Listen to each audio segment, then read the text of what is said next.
கொலை வழக்கில் தேடப்பட்டு வந்த இஷாரா செவ்வந்தி நேபாளத்திலிருந்து நாட்டுக்கு கடத்தல். சிரித்த முகத்துடன் செவ்வந்தி நாட்டுக்கு வருகை. வடக்கு மாகாண ஆளுநர் செயலகம் முன்பாக ஆசிரியர்கள் போராட்டம். போலீசார் உள்ளே நுழைந்ததால் பதற்றம். நாட்டில் தொடரும் சீரற்ற காலநிலை. கொழும்பில் கொட்டி தீர்க்கும் கனமழை. கோப்பாய் போலீஸ் நிலையத்திலிருந்து போலீசார் வெளியேற்றம். தற்காலிகமாக யாழ்ப்பாண போலீஸ் நிலையத்தில் சேவைகள் தொடரும். நாட்டில் எதிரும் தங்கத்தின் விலை 3,50,000 ரூபாயை தாண்டியது பவுன். குழப்பங்களுடன் நகரும் யாழ்ப்பாண மாநகர சபை அமர்வு. குழப்பங்களை ஏற்படுத்த வேண்டாம் என்கின்றார் முதல்வர். முன்னாள் அமைச்சர் மனுஷ நாணயக்கார கைதாகி பிணையில் விடுதலை. யாழ்ப்பாணத்தில் புதுவித திருடன். தாலிக்கொடியுடன் சிக்கிய முக்கிய நபர். மன்னாரில் பற்றி எரியும் குப்பைமேடு. அவதிப்படும் மக்கள்.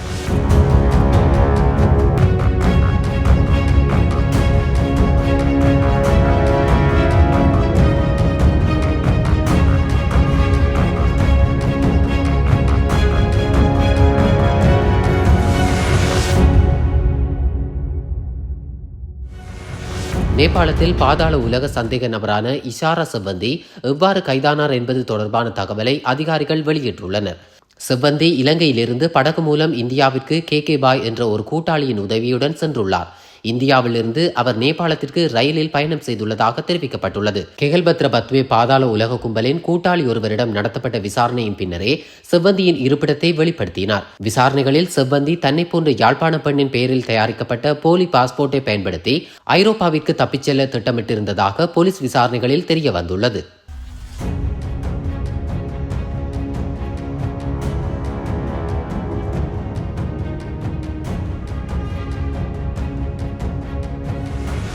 இலங்கை ஆசிரியர் சங்கத்தினர் வடமாகாண ஆளுநர் செயலகம் முன்பாக போராட்டத்தில் ஈடுபட்டுள்ளனர். வடமாகாண கல்வி திணைக்களத்தினால் சேவையின் தேவை கருதி என மேற்கொள்ளப்பட்ட ஆசிரியர் இடமாற்றம் பாராபட்சமானதும் பழிவாங்கல் நோக்கமாக கருதும் நிலையில் குறித்த இடமாற்றத்தை உடன் இடைநிறுத்தி மீள மேற்கொள்ள வேண்டும் என வலியுறுத்தி குறித்த போராட்டம் முன்னெடுக்கப்பட்டுள்ளது.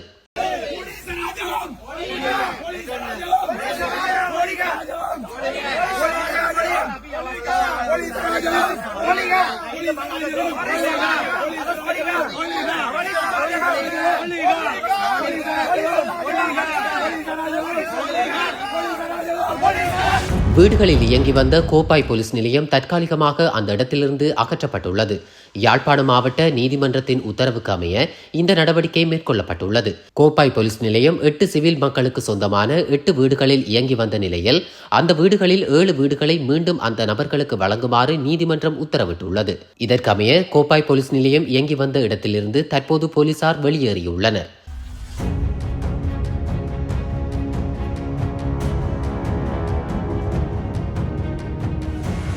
இரவு முதல் பெய்து வரும் கடும் மழை காரணமாக கொழும்பு மற்றும் கொழும்பு புறநகர் பகுதிகளில் வெள்ளம் நிறைந்து காணப்படுகின்றது.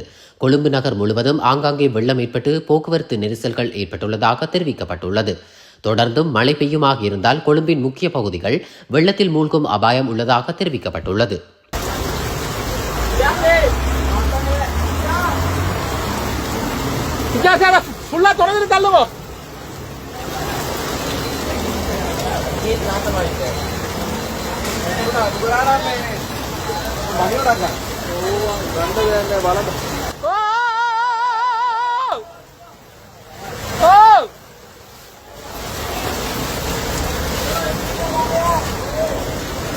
கொள்கலன் விடுவிப்பு சம்பவத்திற்கும் அமைச்சரவை மாற்றத்துக்கும் இடையில் எந்தவித தொடர்பும் இல்லை என அமைச்சரவை பேச்சாளர் நலித்த ஜெயதிச தெரிவித்துள்ளார். அரசாங்கத்தின் வரவு செலவு திட்டத்தின் கீழ் பரந்துபட்ட நடவடிக்கைகளை முன்னெடுப்பதற்காக இந்த அமைச்சரவை மாற்றம் மேற்கொள்ளப்பட்டுள்ளது.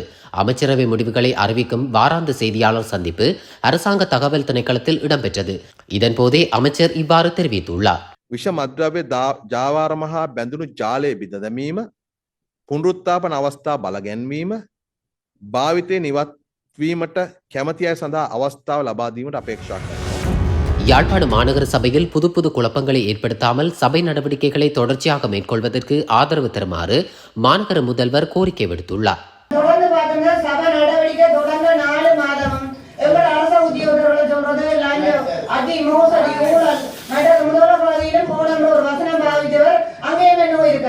ஒன்றுமே இல்லாத ஒரு உப்புப்படி இல்லாத குற்றச்சாட்டை வைக்கிறது. ஆதாரத்தை கொண்டாண்டா கொண்டு வரலைன்னு அடிக்கிறது ஆதாரம் தான் இருக்குங்க.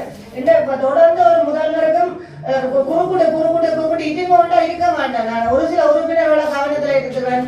நான் அவைக்கும் இது சம்பந்தமான நடவடிக்கை எடுப்பேன். அது சரி. நான்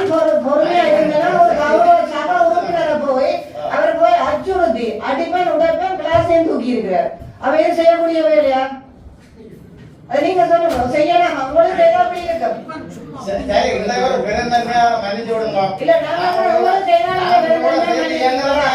நாங்க உங்கள்ட்ட ஒரு அன்பாக வினயமாக கேட்கிறோம். இந்த சபையில அப்படி ஒரு முடிவு கொண்டு வர வேண்டாம். இனிமேலே நீங்களும் அப்படி நடக்காதே. இப்படியான நடவடிக்கைகள் பிள்ளை. இப்படியான நடவடிக்கைகள் பிள்ளை.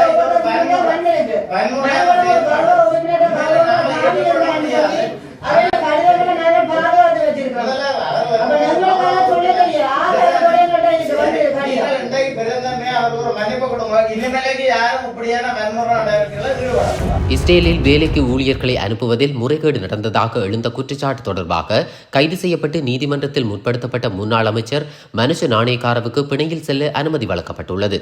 கடந்த அரசாங்கத்தின் போது இஸ்ரேலில் வேலைக்கு ஊழியர்களை அனுப்புவதில் நடந்த முறைகேடு தொடர்பாக வாக்குமூலம் அளிக்க லஞ்சம் அல்லது ஊழல் குற்றச்சாட்டுகளை விசாரிக்கும் ஆணைக்குழுவில் நேற்று காலை முன்னிலையான போது அவர் கைது செய்யப்பட்டிருந்தமை குறிப்பிடத்தக்கது.